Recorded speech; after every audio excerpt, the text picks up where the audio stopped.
Hello, my name is Brian Golditch. I will be joined shortly by my classmates Michael Crow and Jessica Brana. This presentation is a community analysis on the downtown St. Petersburg area. This community analysis will start with a historical overview. We will then present information and analyze the structure of the community, the population of the community, health-related resources in the area, and environmental, governmental, and public policy. The presentation will then culminate with community recommendations based off our findings for specific areas of need. St. Petersburg is recognized as being jointly founded by John Williams and Peter Demons. John Williams purchased the initial 2,500 acres that would eventually become known as St. Petersburg in 1875. Peter Demons was a Russian nobleman and a railway owner. His railway, the Orange Belt Railway, was completed in 1888, and the first ever railcar arrived in St. Petersburg carrying no cargo and only one passenger. St. Petersburg was incorporated as a city in 1903, with only approximately 300 residents, which is a far cry from today, where approximately 14,000 people call downtown St. Petersburg their home. As with the majority of the southern United States, the downtown area of St. Petersburg was largely segregated until the passage of the Civil Rights Act of 1964. Currently, St. Petersburg is a city that reflects the diversity of the population and embraces its vision of supporting all who come to live, work, and play in the city. Many major landmarks have also been built throughout the history. The first library was opened at Mirror Lake in 1915 and is still open today. The Vinoy Hotel was completed in the 1920s, and the St. Petersburg City Hall was built in 1939 using funds provided by the Great New Deal. The 1950s saw the completion of the marina and the Museum of Fine Arts. Currently, landmarks like the newly renovated sundial and the reconstruction of the pier are testaments to the progress that continues in the downtown corridor. The community structure is mostly adequate in meeting the needs of the community. The housing characteristics are as diverse as the community itself, from multi-million-dollar high-rise condominiums to townhomes and multifamily residences. Subsidized housing units are available downtown, mostly in apartment-style homes. There is subsidized housing specifically for target groups, including the elderly, low-income families, battered women, and mentally challenged. There has been some concern raised over the economic disparity between the eastern and western aspects of downtown. The eastern edge of downtown is home to high-end residences and retail outlets, whereas the western edge is where the majority of the homeless shelters and assisted living facilities are located. The government of St. Petersburg would do well to ensure that affordable housing and diverse businesses are included in all areas of downtown, and to ensure that any socioeconomic boundaries are minimized. Various places of worship exist in the downtown area. There are 3 Christian and Methodist churches, 1 Episcopalian church, and 1 Lutheran church. These churches allow all people to participate in their services regardless of race, gender, ethnicity, or culture. Jehovah's Witnesses can also be seen on many of the street corners offering their unique spiritual message. All of the churches in the downtown area partner with local charities and nonprofit organizations like the St. Petersburg Free Clinic to perform community outreach to the disenfranchised members of the community. While various churches do dot the downtown landscape, not every religious demographic is included. No Islamic mosques or Jewish synagogues are located within the downtown corridor. The transportation structure of downtown St. Petersburg is also adequate to service the members of the community. Transportation is a highly organized system of roads, public transportation, and taxi services. The roads in the downtown area are well maintained and free of debris or hazardous wear and tear. The Pinellas Suncoast Transit Authority, or PSTA, operates bus service that connects the downtown corridor with the larger St. Petersburg area. The PSTA operates bus services 365 days a year. Commercial taxis are also available, as well as ride-sharing services such as Uber and Lyft. Overall, transportation is a strong community structure. Some residents mention that the bus prices, while admittedly low, have risen in the past few years. Food and commodity stores are also present in the downtown St. Petersburg area. Food stores include large grocery chains, as well as smaller food markets. No discount grocery is available in the downtown area, which can adversely affect lower-income residents. St. Petersburg has a well-developed health and social services structure, including health and wellness centers, a health department, children and family resources, an AARP community center, and various food banks and soup kitchens. Hello, this is Michael Crow. Downtown St. Petersburg population statistics show that over 25% of the individuals residing in this community live below poverty level. This is more than double that of both Pinellas County and the state of Florida.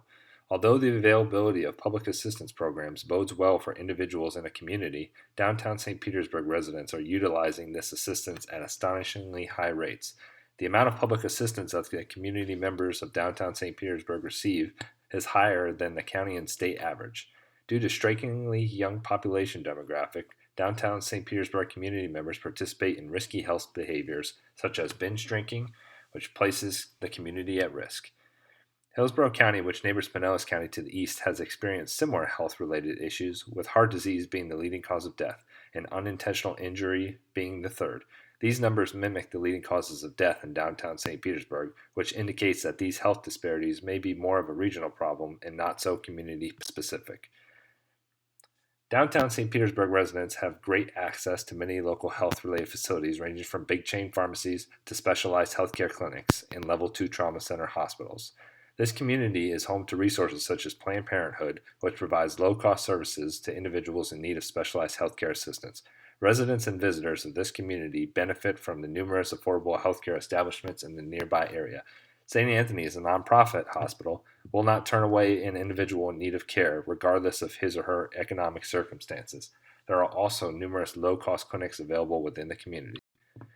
Using Healthy People 2020, 3 objectives have been created to improve health disparities specific to the downtown St. Petersburg community.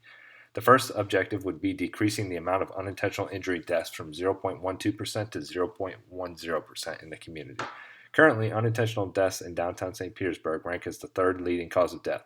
In order to achieve this, Healthy People 2020 recommends publicizing sobriety checkpoints at routine intervals to decrease the occurrence of drunk driving within the community.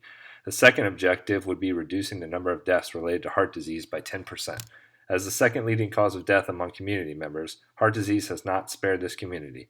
To reduce this occurrence of heart disease, one intention Healthy People 2020 suggests is using digital applications to improve personal blood pressure control for community members.